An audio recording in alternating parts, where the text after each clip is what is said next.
Hello everyone, welcome to Biobloom classes. I hope आपने कल का सेशन रिवाइज किया होगा। एक्चुअली जो हमारी बायोलॉजी है ना, वो बहुत डिस्क्रिप्टिव फॉर्म में है, राइट। तब तक आप पिछला रिवाइज नहीं करेंगे तो आपको आगे की चीज़ें समझ तो आएंगी, लेकिन एक टाइम के बाद आप भूल जाएंगे, राइट। तो आपको क्या करना है कि धीरे धीरे जैसे टॉपिक्स चल रहे हैं वैसे मल्टीपल टाइम रिविजन करना है। तो आज का जो हमारा टॉपिक है, कल क्या देखा था कि सेल क्या होती है, राइट। और क्या देखा था कि कैसे कैसे डिस्कवरीज हुई थी। आज का टॉपिक है कि सेल का एक ओवरव्यू देखना है कि कैसे कैसे वो डिफरेंशिएट करती है। सेल के पास अगर न्यूक्लियाई प्रेजेंट होता है तो वो क्या होती है, यूकैरियोटिक सेल। अगर उसके पास मेम्ब्रेन बाउंड स्ट्रक्चर की कमी होती है तो क्या बोलते हैं, प्रोकैरियोटिक। बोथ प्रोकैरियोटिक और यूकैरियोटिक सेल के पास एक सेमी फ्लूइड मैट्रिक्स पाया जाता है, जिसको हम क्या कहते हैं, साइटोप्लाज्म कहेंगे। जो बेसिकली साइटोप्लाज्म का काम क्या होता है कि जो सेल होती है उसकी वॉल्यूम को ऑक्यूपाई करता है। साइटोप्लाज्म को मेन एरेना बोला गया है सेलुलर एक्टिविटीज का, दोनों प्लांट सेल और एनिमल सेल दोनों में ही। जो मेन एरेना है सेलुलर एक्टिविटीज का वो हम कैसे कहेंगे सिंपली लैंग्वेज में, कि वो मेटाबॉलिक और बायोकेमिकल प्रोसेस दोनों को फॉलो करता है। जैसे एनर्जी प्रोडक्शन होती है माइटोकॉन्ड्रिया के थ्रू, केमिकल रिएक्शन होती है और प्रोटीन सिंथेसिस होता है। तो ये सब क्या है, सेलुलर एक्टिविटीज हैं। न्यूक्लियस के अलावा जो यूकैरियोटिक सेल्स होती हैं उनके पास कुछ मेम्ब्रेन बाउंड स्ट्रक्चर्स होती है, जिसे क्या कहते हैं, ऑर्गेनल्स कहते हैं। क्या क्या आएंगे, जैसे एंडोप्लाज्मिक रेटिकुलम होता है, गोल्गी कॉम्प्लेक्स होगा, लाइजोसोम्स होंगे, माइटोकॉन्ड्रिया होगा, माइक्रोबॉडीज और वैक्यूल्स होंगे। जो प्रोकैरियोटिक सेल्स होती हैं उसमें न्यूक्लियस की तो लैक होता ही होता है, लेकिन हम बोल सकते हैं कि जो मेम्ब्रेन बाउंड ऑर्गेनल्स होते हैं वो भी एब्सेंट होते हैं या फिर लैक होते हैं। अब जो राइबोसोम है वो नॉन मेम्ब्रेन बाउंड ऑर्गेनल्स है जो दोनों ही सेल्स में पाए जाते हैं, चाहे वो यूकैरियोटिक हो या फिर वो प्रोकैरियोटिक हो। राइबोसोम सिर्फ साइटोप्लाज्म में नहीं मिलते, और भी दो ऑर्गेनल्स हैं जिसमें वो पाए जाते हैं। क्या क्या है, क्लोरोप्लास्ट जो कहाँ फॉर्म होता है, प्लांट्स में, और माइटोकॉन्ड्रिया जो कहाँ पे होता है, रफ एंडोप्लाज्मिक रेटिकुलम पे। एनिमल्स के पास भी दूसरी नॉन मेम्ब्रेन बाउंड ऑर्गेनल्स होती है, जिसे क्या कहते हैं, सेंट्रियोल बोलते हैं, जिसका काम क्या होता है, सेल डिवीजन। ये अब इससे नेक्स्ट चैप्टर आएगा, सेल साइकिल एक चैप्टर है, उसमें आप देखेंगे कि सेल डिवीजन कैसे होता है, डॉटर सेल्स कैसे फॉर्म होंगी। तो कोई भी लोड नहीं लेना है, धीरे धीरे टॉपिक को समझना है।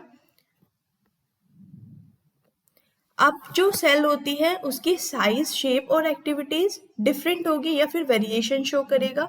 एग्जाम्पल में हम देख लेंगे, जैसे माइकोप्लाज्मा होता है। माइकोप्लाज्मा जो है हमारी स्मॉलेस्ट सेल मानी गई है। इंपॉर्टेंट क्वेश्चंस आते हैं यहाँ से कि स्मॉलेस्ट सेल कौन सी होती है, लार्जेस्ट सेल कौन सी होती है, लॉन्गेस्ट सेल कौन सी होती है, राइट। तो आपको ये एक सेपरेट नोट डाउन कर लेने हैं हाईलाइट्स पॉइंट में। माइकोप्लाज्मा जो है ये स्मॉलेस्ट सेल है, जिसका जो साइज होता है वो 0.3 माइक्रोमीटर होता है लेंथ में। बैक्टीरिया का जो साइज होता है वो 3 से 5 माइक्रोमीटर होता है, और जो ह्यूमन आरबीसी का साइज है वो 7 माइक्रोमीटर में होता है डायमीटर में। लार्जेस्ट आइसोलेटेड सेल कौन सी मानी जाती है, egg of ostrich. Nerve cells longest मानी जाती है। ये देखो, ये डायग्राम क्या शो कर रहा है, ये रेड ब्लड सेल्स को शो कर रहा है। शेप कैसी नजर आ रही है आपको, इसकी जो शेप होती है वो ओवल शेप और बाई कॉनकेव शेप होती है। Next one is white blood cells. White blood cells में क्या होता है, एमोइबॉइड शेप होती है। एमोइबॉइड शेप का है कि ये अपनी शेप को चेंज करता रहता है एक पर्टिकुलर टाइम के बाद। Next one is columnar epithelial show, जो कैसी है, लॉन्ग एंड नैरो है। नर्व सेल ब्रांच्ड और लॉन्ग है। ट्रैकेट इलोंगेटेड शो कर रहा है। मेसोफिल सेल्स राउंड और ओवल शो हो रही है। ये जो सिर्फ डायग्राम है ना, ये सिर्फ आपको एक बार देखने हैं, देखना है कि इनका जो शेप है या फिर जो साइज है ना, वो कैसे कैसे शो हो रहा है, कैसे कैसे डिफरेंट क्रिएट हो रहा है। सिर्फ आपको यहाँ पे इतने ही जानने हैं, तब आप हायर स्टडीज करोगे तो आप इनको डिटेल में जानोगे।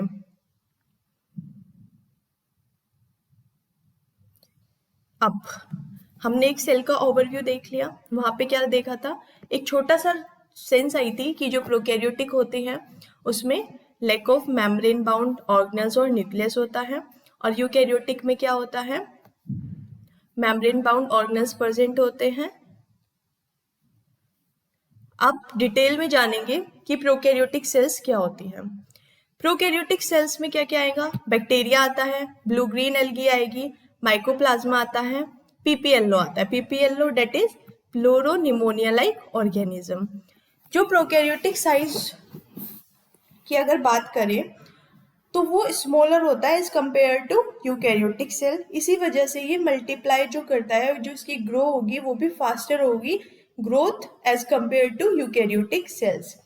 इसका जो शेप और साइज है वो वेरिएशन को शो करता है, लेकिन जो सेलुलर ऑर्गेनाइजेशन पाई जाती है वो सिमिलर पाई जाती है। ये स्ट्रक्चर है प्रोकैरियोटिक के। इसमें देखो, ये फिम्बरी होती है, कैप्सूल होता है, सेल वॉल, ये टेल लाइक स्ट्रक्चर क्या शो कर रही है, फ्लैजेलम शो कर रही है। ये जो मिडल पार्ट है वो न्यूक्लियोइड रीजन पाया जाता है। जो ये ब्राउन ब्राउन शेड में आपको अंदर मटेरियल जो दिख रहा है वो क्या है, क्रोमोसोम डीएनए है। क्रोमोसोम डीएनए के जो बाहर है वो क्या है, राइबोसोम।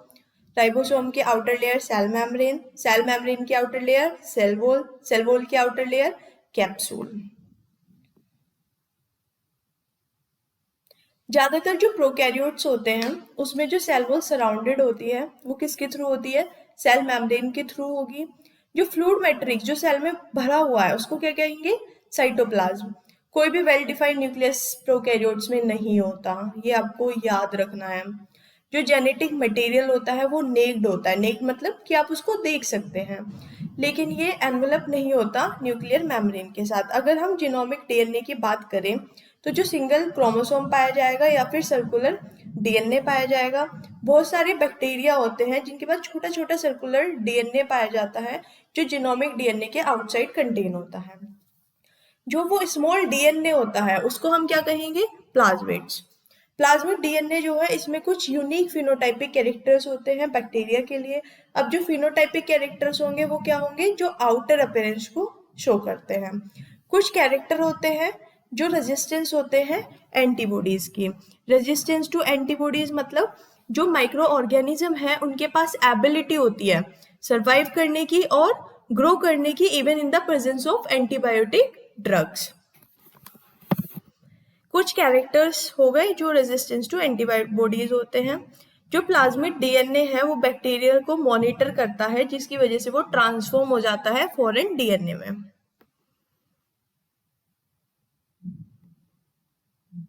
उसके बाद cell envelope and its modification आती है। तो ज्यादातर जो प्रोकैरियोटिक सेल्स होती है, बैक्टीरियल सेल्स होती है, उसके पास कुछ कॉम्प्लेक्स एंड एनवेलप पाया जाता है। वो 3 लेयर्ड होती है। आउटर मोस्ट क्या होगी, ग्लाइकोकैलिक्स, जिसमें क्या होता है, सेल वॉल और प्लाज्मा मेम्ब्रेन। ग्लाइकोकैलिक्स जो है आउटर मोस्ट लेयर मानी जाती है जिसमें म्यूकस और पॉलीसेकेराइड्स मैक्रोमोलिक्यूल्स पाए जाते हैं। अभी चैप्टर आएगा उसमें मैक्रोमोलिक्यूल्स और माइक्रोमोलिक्यूल्स पढ़ना है। तो यहाँ पे सिर्फ आपको ध्यान रखना है कि म्यूकस और पॉलीसेकेराइड्स की कोटिंग होती है, लोड कुछ नहीं लेना है, जो सेल को प्रोटेक्ट करती है और हेल्प करती है एडेशन में। एडेशन का मतलब क्या होता है, अट्रैक्ट करती है डिफरेंट मॉलिक्यूल्स को। इसकी जो लेयर है वो डिफर करती है थिकनेस और केमिकल कॉम्पोजिशन में। इसके पास कभी कभी लूज क्षेत्र भी पाया जाता है जिसको हम क्या कहते हैं, स्लाइम लेयर, जो किससे बच जाता है, लॉस ऑफ वाटर और न्यूट्रिएंट्स से। कुछ थिक और टफ कवरिंग होती है जिसको हम क्या बोलते हैं, कैप्सूल बोलेंगे। कैप्सूल जो है इसमें कैप्सूल और जो स्लाइम लेयर होती है किससे बनी होती है, पॉलीसेकेराइड से बनी होती है, पर कभी कभी इसके पास प्रोटीन भी पाया जाता है। जो कैप्सूल होता है वो गमी और स्टिकी कैरेक्टर के लिए रिस्पॉन्सिबल होता है और ये बैक्टीरिया को अलाउ करता है कि जो होस्ट इम्यून सिस्टम है उससे हाइड रहे। आज का टॉपिक हम इतना ही रखेंगे। इसमें 2 टॉपिक बचे हैं, मतलब 2 पार्ट बोल सकते हैं कि आप 2 पार्ट बचे हैं, एक तो सेल वॉल और एक प्लाज्मा मेम्ब्रेन। इसको कल के लेक्चर में करेंगे, क्योंकि यहाँ पे एक प्रॉब्लम आ रही है कि अभी मैं सिर्फ 10-10 मिनट या 12 मिनट इतना ही अप्रोक्स अपलोड कर पा रही हूँ। कल वीडियो लॉन्ग हो गई थी, उसकी वजह से अपलोड नहीं हो पाई थी। तो इसके लिए बस सॉरी, लेकिन आपको कल के लेक्चर को अटेंड करना है अच्छे से। आज का सेशन इतना ही रखते हैं। Thank you very much.